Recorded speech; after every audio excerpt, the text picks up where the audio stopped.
blah blah blah, mumble mumble, something snarky about dishonest critics and reviewers, yuckity smackety about one's lack of veiled acknowledgments about one's smug superiorities, blah blah blah, brief slivers of humanizing introspections immediately undercut by constant reappearances of crippling persecution complexes, pithy, plathy, and trisyphilic segue. What? Were you expecting something pretentious from me? Fuck no! I don't do that kind of shit! But in all seriousness though, my acknowledgement that arguments on the internet over movements that exist on the internet for or against things on the internet and against stuff that only the internet cares about via the viewers adding meaning to art is not exactly more or less the ideals of democratic disclosures that theoretically fought and died over at the battles of the blue and green screens. This does not always preclude my additional sad acknowledgements that people with big mouths like me should endeavor to also have big ears like me, and the not so fundamental and influential laws of averages holds that even flaming tornadoes hitting broken down sewage treatment facilities, resulting in burning shitstorms that all internet arguments will always eventually descends and evolves into. But if sufficiently sized, it can manage to toss around a few ideas worth taking into considerations. Just like Bob Chipman did in his old show, The Big Picture, on the Escapist channel, I'm trying to zero in on today, as my very first video of my second show, The Honest Pictures, is one out of too many components of the myriads and complicated grievances supposedly held against the geek, dork, and nerd medias, as well as the presses of all forms of entertainment. Mainly because it keeps constantly cropping up even before the most very recently unpleasantness for the last 3 to 7 years, that the idea that there's entirely too much talk of politics in geek, dork, and nerd cultures in the entertainment industries. And especially around comics, movies, animes, cartoons, and most importantly video games in particular. Moreover, I happen to agree with them on this topic. Now, to be fair, much as I appreciate picking apart any narrative art pieces for a way to tie this in or that low and high-minded hot button and or bullshit button issues as a thought exercise or even for kicks, I can also concede that it can be tiresome reading yet another analysis piece about a video game or a movie or a cartoon, anime, books, comics, music, and etc. But it's obvious there are very many people who are clearly more interested in showcasing the author's expertise in particular fields and or traditions of cultural critiques, regardless of logical and reasonable stretching requiring to get there. And it's these kind of logic hurdles and complications that gives me such a fucking pounding headache, and I bet it's the same thing for you all also. Although that's not exactly to say that you cannot fill a library with in-depth examinations of races, classes, cultures, and what not and what is in Halo, Mass Effect, Warhammer, and 40k franchises, and etc. The problem that everyone is overlooking is, how do I explain this? Maybe this old saying will help. One man's garbage is another man's treasure, and sadly, there is more garbage out there in the world than actual treasure in this day and age. And if you still don't believe me, go check out all the horror movies that's been coming out for the last 3 years as proof, and that's only the tip of the iceberg. On the other hand, there was nothing to be said about gender or sexuality, and also colonialism and cultural appropriations in the Indiana Jones movies, Lara Croft and her games, and the Uncharted video game starring Nathan Drake. If you want my opinion, I really don't think sexual appropriation should be a more or less factor in one's efficiency as an archaeologist, and or a treasure hunter, and or an adventurer. On the other hand, it is not going to be really interesting to see how the results from that Endless Space 2 free weekend and community challenge event for the PC gaming, because the DLC that is going to be based on the unlockables in that event is going to be free DLC for the game anyways. However, if you're looking for a Marxist manifestos between the lines of Snow Bros bubble, you really need to re-examine several of your life choices, because I constantly do whenever something monumentally bad and unlucky happens to me. Nevertheless, I cannot more or less get on board with the ideas that discussions in the entertainment industries is either A, they somehow become too invested into matters of politics, religion, and or God's forbid, social justice of the worst variety, or B, it should be avoided altogether at all times, at all costs, unless certain forms of entertainment, like video games for example, come along and inappropriately stamped with the Republican and or Democratic endorsement stickers on them, or issues that have political dimensions that not supposed to be there in the first place. On a side note, when it comes to the choices of A and B, it's already happening for the last 3 to 7 years, maybe even longer than that. I know it isn't simply made-up bugbears of cable news reports that are just about anything of values and or draws interests of political dimension simply by virtues of existing within our cultures, despite the fact this has actually happened on several occasions. In addition, if you still don't believe me, does the names Mass Effect 1, Bulletstorm, and the Fox News Channel ring any bells? Because that's just the tip of the iceberg on that topic too. Even if you don't dwell on them, someone stupid is and will dwell on them. And you can't very well pretend they are not there either, even though some privileged assholes will try. And if you still don't believe me, here are a few examples. The 2016 Ghostbusters, the Warcraft movie, the 2016 The Mummy, Alien Covenant, Thor Ragnarok, Man of Steel film of 2013, Batman vs. Superman Dawn of Justice, the Emoji Movie, Transformers, Last Night, Valerian, the Dark Tower movie, and the new release that is a total mess and flop, Justice League. And I don't know about you, but that's over 2 years of fucking bad movies!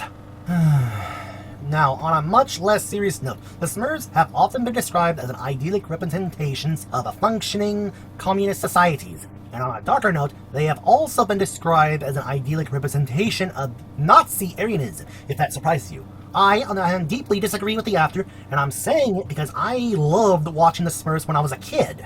While DuckTales' new and old versions is considered one of the strongest endorsements of capitalism could have asked for, I, on the other hand, am saying this because I love both the old and new versions of DuckTales because of their rich story and comedy. The Flintstones and the Jetsons are both satires of suburban nuclear family consumer values via using cartoon exaggerations. But I still love both these shows nonetheless, and I wish there were more cartoons like them, and less like The Family Guy and Simpsons. There's also more or less subtle immigration parallels to the stories of Mork and Mindy, E.T., Earth Echo, Alf, and The Journey of Alan Strange from Nickelodeon. And I love all of them, and I really wish there were more TV shows and movies like them too. I also totally agree with Bob Chipman when he said, do you think the characterizations of the Middle East and Aladdin would be different if they made the films and the cartoon series after 9/11, Afghanistan, and Iraq? Just like him, I also say, probably not also. And that fucking sucks. And that sucks because I've always loved the myths and legends of genies, magic carpets, Sinbad the Sailor, Alibaba and the 40 Thieves, Aladdin, and the legends and tales of the Arabian Nights from the Middle East in general. Not to mention I also love seeing sexy women wearing those sexy harem outfits like in Aladdin and in I Dream of Jeannie. And don't fucking lie to me about you not thinking about it too. I also found out via Bob Chipman's The Big Picture on the Escapist channel that Superman's original moral code was once to fight for truth, tolerance, and justice, but it was changed to truth, justice, and the American ways in the 50s when everyone was very much worried about fanatical patriotism of superheroes. For me, I have no problems with Superman's original moral code of truth, tolerance, and justice because in this day and age, we need more of these three. Now that we are on the subject of superheroes, what are we to make of Batman? Because I also agree with Bob Chipman when it comes to Batman also. Like, is Batman the free market ideals of a clever capitalist, using his limitless wealth to find more or less creative solutions to the social problems and crimes? Or is he an obscenely wealthy, privileged, and stuck-up crybaby buying himself a license to beat up poverty-stricken class henchmen and the mentally ill in order to feel better about his childhood traumas, aka survivor's guilt? Even though Bruce Wayne has the money and the political influence to eliminate violent crimes all but completely from Gotham, the same violent crimes that his rich, stuck-up, and privileged upper-class society created in the first place by building a few factories here and there in Gotham and putting every single remotely able-bodied citizen to work at them for a living wage and benefits. On another side note here, to tell you the truth about the superheroes in the comics, they will never work correctly and or properly in the real world. In this day and age of contradictions, stereotypes of the worst variety, hypocrites, procrastinators, and superficial scumbaggeries, no matter how hard they work or whatever they do, someone will fucking complain, bitch, gripe, and yet again, complain about them. And if you still don't believe me, go check out What If the Justice League Was Real at Life's Biggest Questions on YouTube. Also, check out the Dark Knight movies, The Man of Steel, Batman vs. Superman Dawn of Justice, and the recently came out flop that is the Justice League as proof of it. In addition, if you want my brutal honesty, we need more people like the Punisher and Deadpool in the real world, who have a more realistic perspective of the world. Fighting fire with fire, if you catch my drift. Now we're finally on to the main topic of video games now, and I more or less agree and disagree with Bob Chipman here. As video games are very different from any other forms of entertainment. As some of you may say, and I agree with you there, video games are interactive, so narratives are often broader, archier, unorthodox, and sometimes non-linear in order to allow a more immediate immersion by the players who will bring enough of their own perspectives to the experiences that will make in-game themes secondary. Well, okay, the theme is still there regardless, and nonetheless, and we do not mean that like how the stupid Battlefield franchises and Modern Warfare franchises are inherently political because it involves more or less real-world armies and very obviously willed into existence to slake the Western bro gamer trolls, and in particular to over-patriotic Americans' needs for more semblances of control, if not catharsis, for Middle Eastern military conflicts in a post-9/11 world. But I fucking hate the Battlefield in Call of Duty games. Well, okay, but what about the historical businesses in the Assassin's Creed games, or the various themes in World of Tanks, or World of Ships, Gone Home, Papers, Please? Because I do not like the Assassin's Creed games, or World of Tanks, or World of Ships, or Gone Home, or Papers, Please. On a side note, I think games like Depression Quest is garbage shovelware, and Zoe Quinn doesn't deserve the money or the prestige from the game in the first place, but that last part is just my opinion. But no, those are the obvious ones. What I'm talking about is more or less the brutal criticisms of the so-called socially directionless and sexually immaturities amongst the Western, European, and Eastern otaku cultures. What comes to the lack of games based on non-Western, non-European, and non-Japanese cultures like Buddhist and Hindu cultures and etc. Inherently like in Ashra's Wrath via the characterizations of Ashra and all the other characters in the game too, because I am still convinced the game is awesome nonetheless. Or, the most surprisingly, realistically and accurately designing of women in the video game industry to this very day, that is Bayonetta. Just like the fact the famous revealing of Samus Aran being a woman in the gold power armor in the original Metroid game being a surprise in the first place says more about the place of gender in our societies in the late 80s than in the whole series that all more or less failed attempts to characterize her in the first place. While Mega Man can, more or less, be easily read, at least in some parts, as a cautionary tale about allowing day-to-day life to become so overly mechanized that a single man with an axe to grind against the world, as the old saying goes, could threaten the world by being the one who masters and controls the machines. And this is, more or less, shown and considered as a perfect examples of the Frankenstein's complex and the Frankenstein's paradox, topics that will get their own future episodes on The Honest Pictures or The Existential Overthinker. Sonic's conflict with Dr. Robotnik is definitely about not experimenting on animals as well as protecting the environment from people like Robotnik, aka the corporations in our real world. Whereas Duck Hunt is ambiguously just a simple sports simulator in the form of hunting ducks without actually hunting ducks for real. For fucking hell, people, I mean, think about this. The most famously joked about simple story, and not only in the video games, but also in the entire history of the entertainment industries and beyond as a whole, Rescue the Princess. To some, it also means implicitly restore and preserve the monarchy, aka Princess Peach, Daisy, Zelda, Daphne, Rose, Garnet, Shauna, Elsa, Anna, Aurora, Snow White, Anastasia, Leia, Rapunzel, Belle, Bloom, Stella, Layla, but she's also known as Aisha in some dubs, Roxy, and etc. are political leaders of their respective kingdoms after all. While haters like Anita Sarkeesian, Zoe Quinn, Brianna Wu, and many other horrible people think it is, in a lot of cases for them, racist, sexist, misogynistic, and in some way it has something to do with the patriarchy. And I'm here to tell you that it is fucking bullshit, and these people have no fucking idea of what they're talking about. End of story. Therefore, it is kind of more or less there, regardless of whether or not you think Shigeru Miyamoto, Don Bluth, or even Walt Disney secretly monarchists, by the more or less same tokens. Mike Hagar from Final Fight is an actual politician as well as a former pro wrestler, and making him a player character in the cult classic brawler Final Fight implicitly suggests that heavy-handed tactics are in fact the answer to street crime, gang violence, dirty cops, and corrupt politicians, and I happen to agree with that. Fucking hell, people. What about the mecha technology? I know for a matter of fact that we've had the technology to build real-world versions of mobile suits from Gundam for about 30 to 40 years now. For fucking crying out loud, people, even the myths and legends of the Nazis say that they themselves had the technology all those years ago, but they destroyed it all when the end of World War II was near, and yet no one is willing to cough up the money to build them. That is, until very recently, about 3 to 4 years ago, via the Megabots Eagle Prime, Iron Glory, and Karatas.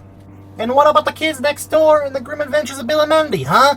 Why don't they look and act like real kids apart from being small and plain? In both cartoons, they're lumpy, misshapen things who act more like spoiled, privileged, and desensitized brats than actual children. The Grim Adventures of Billy and Mandy can be considered as a representation of how desensitized humanity has become in the last 17 years via how bad the educational system has become. How the world leaders in the cartoon are parodies of people in the real world and inept. How third-wave feminism has become so fascist and manipulative and hateful, thus the name feminazis, via how evil Mandy behaves throughout the whole series from 2000 to 2008. That's fucking 13 years before the Gamergate controversy. How Billy can be considered a perfect representation of how men have become more stupid, detached with reality, and less manly via soy products, women falsely accusing them of rape, and not wanting to be accused of being racist and stuff. And it's rather ironic being that Billy's mother and father are representations of the worst attributes of parents in the 90s and 2000s. His mother being an overbearing nag, his father is a dumbass to borderline retarded, and the greatest irony is that Billy's grandfather, from his father's side, is a fucking manly man. Most importantly, how Grimm is a representation of old-time values and fashions that are being mistreated, disrespected, and abused. On another side note here, Billy and Mandy did not beat Grimm and make him their forever friend slave fair and square in that limbo contest. Mandy cheated. While in Kids Next Door, or KND for short, can be considered a representation of how spoiled, privileged, and detached with reality and desensitized the millennial children have become, and it's only gotten worse after they became grown-ups, fighting a more or less nonsense war against adults who are smarter than they are, and against traditional family values of the 80s and 90s, by flinging themselves across the battlefield, knocking stuff over with machines made out of 2x4 wood and garbage, blowing stuff up with things that aren't supposed to blow up in the first place, and feeling like they've accomplished something within their massive structures, that is, their giant tree houses, when in reality they just made things even worse for everyone. All in all, are we to be reminded of the joint overextensions and domestic gluttonies of, say, the late Roman Empire, which, if you recall, had massive structures as one of their insignias of power, or the Nazis? They have massive structures and massive machines as their insignias of power too, before they were destroyed for their crimes against humanity and nature in World War II. Or maybe we can even take them more or less as a metaphor for a more recent society symbolized by massive structures, but now are more popularly known for first world problems via complacency, roundness, anger, false accusations, racisms against white people, long-range bomb tossings in the battlefield and on the internet, one that's grown so comfortable in its directionlessness at the top for the last, more or less, 30 years that it can no longer be bothered to maintain its own mythologies. Instead, it's glommering onto trappings of consumer nostalgias in desperations for quests for modern identities that can only be slated by further and further Okay, that's exactly the kind of overreaching nonsense Bob Shipman was talking about from the very beginning of his video, Everything Means Something, in his old show, The Big Picture, on the Escapist channel. And I totally agree with him, because I fucking hate this kind of nonsense too. Please listen, okay? Pretentiousness is one out of many things I hate in life, but a distaste for that shouldn't turn you off from looking at things you like more completely and fully, because you can't really divorce most things from any deeper meanings and or readings and or influences that are from broader cultures. Or, as Bob Chipman would say, I hope you can't, because otherwise I've made this one video based on a massive fallacy. But honestly, if you want my opinion, I'd rather you all do understand this already, because this would make my job easier. Because I really don't think this is a fallacy at all. Now you're probably gonna ask me, what's my point and what you, the audience, are overlooking? My point is that everything inspires everything. Just as Bob Chipman said in his video, everything means something, but in this day and age of contradictions, stereotypes, hypocrites, procrastinators, shameless shallowness, and superficial scumbaggery of a world desensitized to reality, everything in the entertainment industries is becoming too spoofy, too parodied, too slapstickish, and too pretentious. And people like me aren't allowed to be angry about it or anything anymore and are forced to accept it at face value. What the fuck, people? Seriously, what the fuck? But there is still hope in the entertainment industries, because thanks to YouTubers like MatPat via his channel Game Theory, we now know that Batman has a hero's complex via his game theory video, Batman Arkham Asylum, Diagnosing Arkham. Thanks to Austin's The Science, he proved that Batman's fighting styles are deadly via his video, Proof Batman Kills a Lot, The Science of Batman. Thanks to MatPat again for his game theory video, Call of Duty Modern War Crimes, we now know there are a shit ton of war crimes committed in these war games, and it is these war crimes which helped give rise to controversies about war games like Battlefield and Call of Duty, encouraging war hate crimes. Thanks to Mr. Enter via his channel, The Mysterious Mr. Enter, we can more or less recognize what is good and or bad TV and movie-based entertainment via his shows Admiral Animations and Animated Atrocities. And thanks to Bob Chipman via his channel Movie Bob, we now know that not all technology is dangerous and what to do when we meet living technology like Transformers and Transformers, the movie 1986 via his show Really That Good, which also shows us how a feature-length toy commercial from the 80s like Transformers can become an emotional coming-of-age story, as well as many other examples online on YouTube via his many other shows on YouTube. Thank you all for watching and listening to my video here. Sorry it lasted so long, but I really need to get this off my chest. Sorry there are sections that sounded lackluster, but I've been tired and haven't been feeling well for a while, and would you kindly leave a like down below and leave a comment down below? Just be respectful when you're leaving a comment and don't troll me or the other commenters, okay? This is Fortkavanagh, and this is the very first video of The Honest Pictures.